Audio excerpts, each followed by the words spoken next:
Bismillah, syaitanir rajim. Bismillahirrahmanirrahim. Assalamualaikum warahmatullahi wabarakatuh. Alhamdulillah rabbil alamin. Wa bihi nasta'in ala umuri dunya waddin. Asyhadu an la ilaha illallah wahdahu la syarika lah wa asyhadu anna Muhammadan abduhu wa rasuluh. Allahumma salli wa sallim ala Muhammad wa ala alihi wa ashabihi wa barik wa sallim. Allahumma rabbi syrah li sadri wa yassir li amri wahlul 'uqdatam min lisani yafqahu qawli. Rabbana zidna ilma warzuqna fahma walhiqna bis salihin, amma ba'd. Para hadirin jamaah subuh yang berbahagia dan seluruh pendengar Radio Istiqamah dimanapun anda berada, alhamdulillah segala puji kepada Allah Subhanahu wa taala. Kita masih diberi kesempatan bertemu di pagi yang berbahagia ini. Para hadirin dan seluruh para pendengar, sekedar mengingatkan kembali tentang pengajian ba'da maghrib, dan mungkin beberapa yang tertinggal kita akan coba sampaikan di kesempatan yang singkat ini. Jadi yang pertama sekali, di pengajian ba'da maghrib tadi malam kita menyampaikan ayat firman Allah di surah Al-Baqarah ayat 256. Firman Allah, Bismillahirrahmanirrahim. Bismillahirrahmanirrahim. La ikraha fid din, qad tabayyana ar-rusyd minal ghayy. Jadi ini ayat yang menegaskan bahwa tidak ada paksaan bagi siapapun untuk memeluk agama Islam ini. Tidak ada siapa boleh memaksa siapa untuk kemudian dia beragama Islam ini. Artinya bagi mereka yang di luar Islam. Nah, di antara poin yang kita sampaikan di pengajian ba'da maghrib, bahwa ayat ini menegaskan tentang hak, dan bahkan bukan hanya sekedar hak, tapi ini sebuah kewajiban bagi setiap manusia, yaitu persoalan kemerdekaan, persoalan kebebasan, atau dalam bahasa Arab dikenal dengan al-hurriyah. Nah, walaupun nanti kalimat al-hurriyah ini secara utuh, artinya diksi al-hurriyah ini kita tidak temukan secara jelas disebutkan di dalam Al-Quran, artinya secara sharih gitu ya.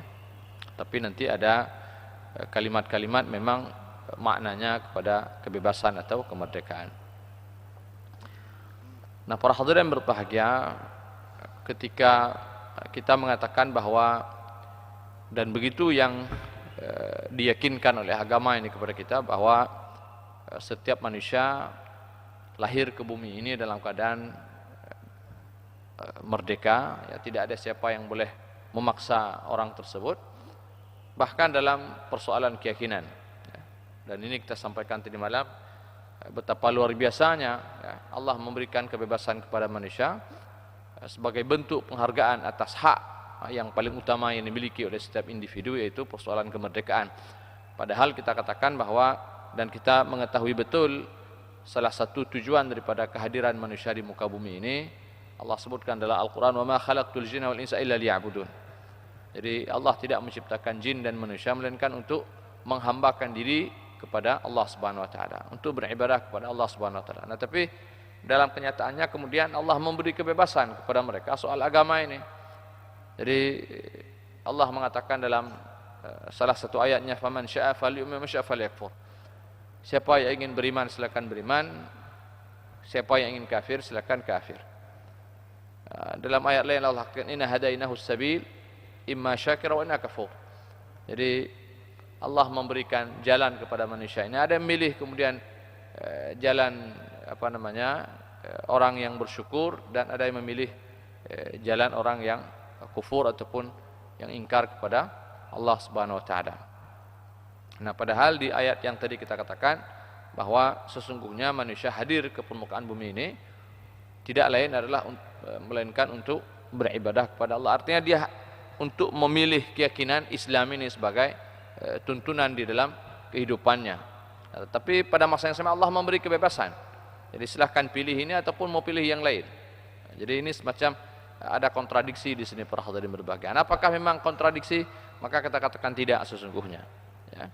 Nah, jadi ketika Allah memberikan kebebasan kepada manusia untuk memilih keyakinan, lalu kemudian manusia memilih, misalnya kita katakan dia memilih Islam sebagai keyakinannya, apakah kemudian dia menegasikan kemerdekaannya? Apakah kemudian dia menjadi orang yang terpaksa? Ketika justru sebaliknya, para hadirin berbahagia, manusia ini ketika Allah memberi kebebasan kepada dia seluas-luasnya, terutama dalam masalah keyakinan ini, lalu kemudian dia memilih Islam, maka inilah kemudian pilihan yang mengembalikan dia kepada fitrahnya sebagai manusia yang merdeka.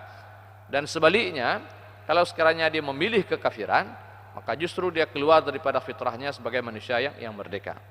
Artinya Allah memberi manusia pilihan, ya.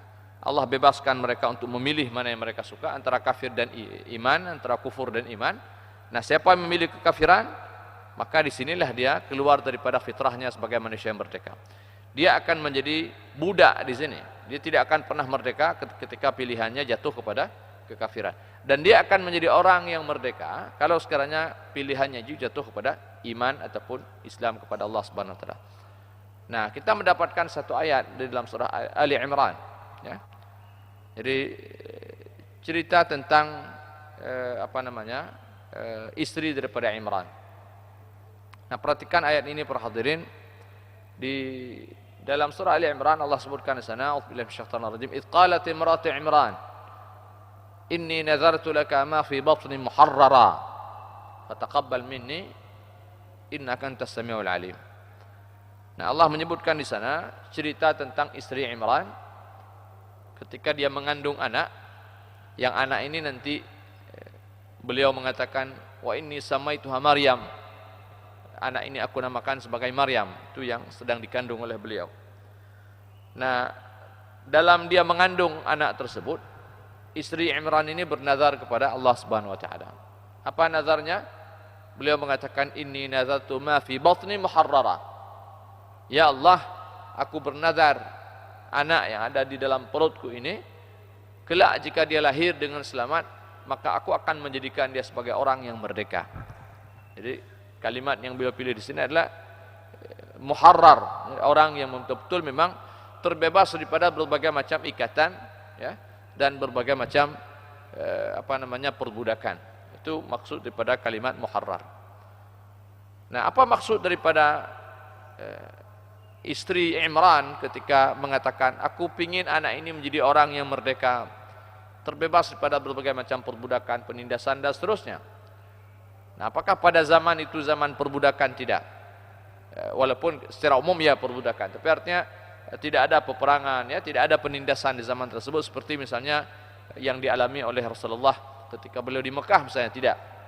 Ya, di zaman itu hidup Nabi Allah Zakaria. Hanya tepat-tepat, tidak ada konflik yang berarti di zaman tersebut. Artinya kehidupan manusia normal, aman, tidak ada masalah apa-apa. Nah, tetapi oleh istri Imran, beliau mengatakan, "Aku ingin anak ini menjadi anak yang merdeka. Aku akan jadikan dia sebagai orang yang merdeka." Nah, begitu nanti anak ini lahir, yang kemudian beliau menamakannya dengan Maryam, apa yang dilakukan oleh oleh istri Imran ini, para hadirin berbahagia? Nah, anak ini kemudian beliau bawakan ke masjid. Jadi beliau titipkan di rumah Allah Subhanahu wa taala. Nah, rupanya oleh istri Imran ini, kita nanti akan sampai kepada ayat ini insyaallah jika panjang umur. Ketika beliau mengatakan, "Ini nazartu ma fi batni muharrara," beliau sebenarnya ingin anak itu lahir sebagai seorang anak laki-laki.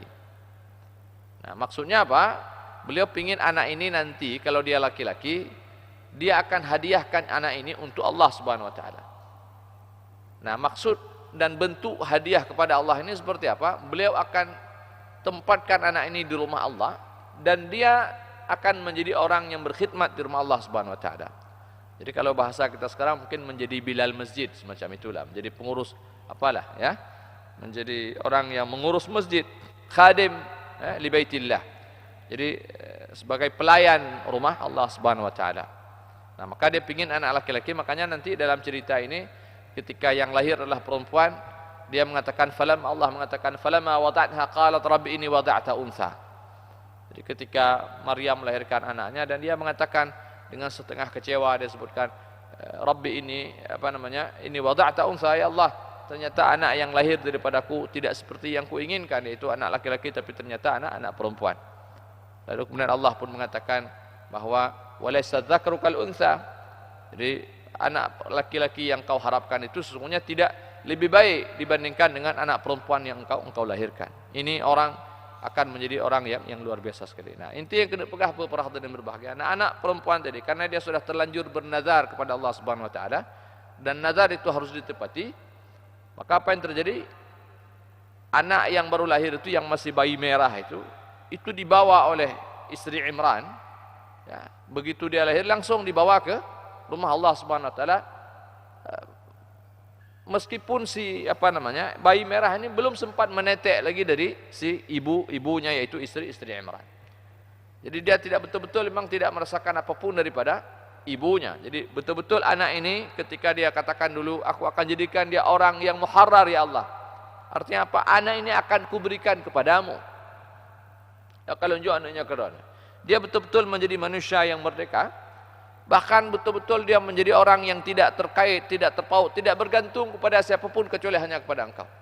Sejak dari bayi merah, dia tidak lagi bergantung hatta kepada ibu kandungnya, hatta kepada ibu yang melahirkannya. Jadi begitu lahir langsung dibuatkan wazir, langsung diserahkan kepada Allah Subhanahu wa taala. Nah, makanya tidak perlu heran para hadirin berbahagia, nanti ketika anak ini besar, yang kita kenal dengan Maryam ini, muncul keajaiban-keajaiban yang itu tidak pernah terjadi pada siapapun pada hari ini sampai hari kiamat. Jadi mulai daripada Allah sebutkan kullama dakhala 'alaiha Zakaria al-mihrab wajada 'indaha rizqa. Setiap kali Zakaria masuk ke mihrabnya Maryam, dia mendapati di si Maryam sudah ada makanan. Jadi padahal yang tugas memberikan makanan kepada Maryam pada ketika itu adalah Zakaria, tapi setiap kali beliau masuk ingin membawakan makanan, beliau selalu mendapati di sana sudah ada makanan. Lalu kemudian beliau tanya kepada Maryam, "Anna laki hadza?" Dari mana kau dapatkan ini wahai Maryam? Dan dengan lugu dan polosnya Maryam mengatakan, "Huwa min indillah." Rezeki itu datang daripada Allah Subhanahu wa taala. Nah, ini dampak daripada ketika seorang dia menghilangkan ketergantungan dan keterkaitan dengan makhluk. Dan inilah kehidupan Maryam, dan inilah sebenarnya yang dikatakan orang yang merdeka, para hadirin berbahagia. Jadi ketika manusia ini betul-betul memang melepaskan diri semua bentuk keterkaitan dan ketergantungannya dengan makhluk, dan dia tidak bergantung kecuali hanya kepada Allah, nah disitulah sebenarnya puncak kemerdekaan yang dimiliki oleh siapapun. Maka dikatakan ketika seseorang memilih agama ini, maka dia kembali kepada esensi daripada kemerdekaannya. Karena agama ini sesuai dengan fitrah. Allah katakan fitratallahi allati fataran nasu 'alaiha. Ini agama ini adalah fitrah. Allah menyesuaikan dengan fitrah kita. Jadi kita dilahirkan dalam keadaan merdeka, dan kita tidak akan menemukan kemerdekaan yang sesungguhnya para hadirin berbahagia kecuali ketika manusia ini betul-betul memang bergantung hanya kepada Allah, dan dia melepaskan diri daripada ketergantungannya dengan makhluk selain daripada Allah Subhanahu wa taala. Dan inilah yang terjadi dengan Maryam, dan ini tidak seberapa ketika Maryam mendapatkan rezeki, tapi kita melihat nanti ke depan apa yang terjadi. Maryam tidak pernah memiliki seorang suami. Maryam tidak pernah kenal dengan laki-laki yang bukan mahramnya, dan dia mengatakan walam yamsasni bashar, tidak ada seorang manusia pun pernah menyentuhku. Artinya tidak ada seorang laki-laki pun pernah menyentuhku. Tapi perempuan yang tidak pernah disentuh oleh laki-laki, dia justru memiliki seorang anak. Jadi lihat bagaimana keajaiban yang terjadi padanya ketika dia betul-betul melepaskan diri daripada makhluk. Ketika dia tidak bergantung kepada siapapun, dan dia bergantung hanya kepada Allah Subhanahu wa taala, dia mendapatkan yang tidak didapatkan oleh manusia yang bergantung kepada makhluk. Tanya punya kena perlu anak bergantung kepada perempuan. Perempuan kalau ingin punya anak bergantung pada laki-laki.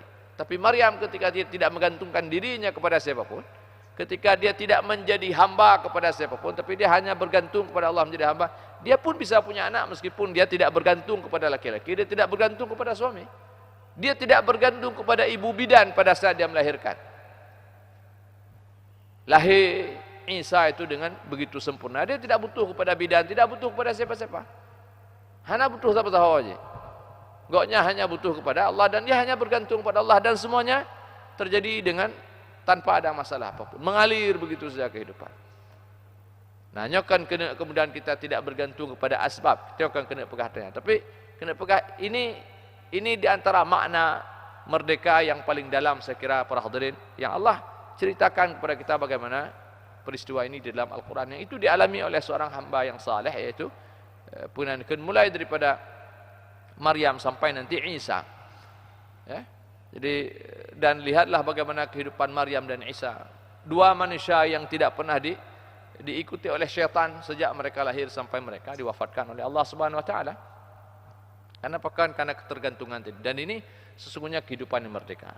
Jadi maka kembali kita ingatkan para hadirin. Jadi ketika Allah memberikan kebebasan, karena ini nanti juga disalah tafsirkan oleh sebagian orang. Ketika Allah memberi kebebasan kepada manusia untuk memilih antara kufr dan iman, antara Islam dan kafir, maka mereka mengatakan, saya bebas, saya mau memilih menjadi apa, saya akan merdeka. Nah, Anda ketika memilih menjadi kafir, justru Anda keluar daripada fitrah Anda sebagai orang yang merdeka. Tapi kapan manusia ini dia akan menjadi merdeka seperti yang dikehendaki oleh Allah? Dia merdeka sebagaimana fitrahnya, dia terlahir dalam keadaan merdeka ketika dia memilih menjadi seorang mukmin. Ketika dia memilih iman, memilih Islam. Nah, disinilah dia akan mendapatkan kemerdekaan yang sebenar-benarnya kemerdekaan. Disinilah kepuasan batin seseorang dia akan dapatkan ketika dia berada di jalan Allah, ketika dia menjadi hamba Allah Subhanahu wa taala. Manusia menjadi hamba manusia, dia akan diperbudak. Ya, tapi manusia ini ketika menjadi hamba Allah, dia tidak akan pernah merasa diperbudak. Jadi makanya orang ketika semakin dekat dengan Allah Subhanahu wa taala, maka dia semakin terbebas. Ya, semakin jiwanya semakin tenang, semakin dia merasakan kemerdekaan dan kebebasan. Dan sebaliknya, manusia ini ketika semakin jauh daripada Allah Subhanahu wa taala, maka dia semakin dekat, semakin bergantung dan semakin terkait dengan makhluk. Dan disitulah terjadi perbudakan, penghambaan, walaupun tidak dalam bentuk yang pegah, tapi orang bergantung kepada dunia, bergantung kepada jabatan, macam-macam. Ya, ketika mereka jauh daripada Allah Subhanahu wa taala, wal'iyadzubillah. Sekira demikian para hadirin, sekedar menyempurnakan apa yang tidak tersampaikan di pengajian ba'da maghrib. Mudah-mudahan ada faedah dan manfaat. Lebih dan kurang saya mohon maaf. Subhanakallahumma bihamdika asyhadu an la ilaha illa anta astaghfiruka wa atubu ilaik. Assalamualaikum warahmatullahi wabarakatuh.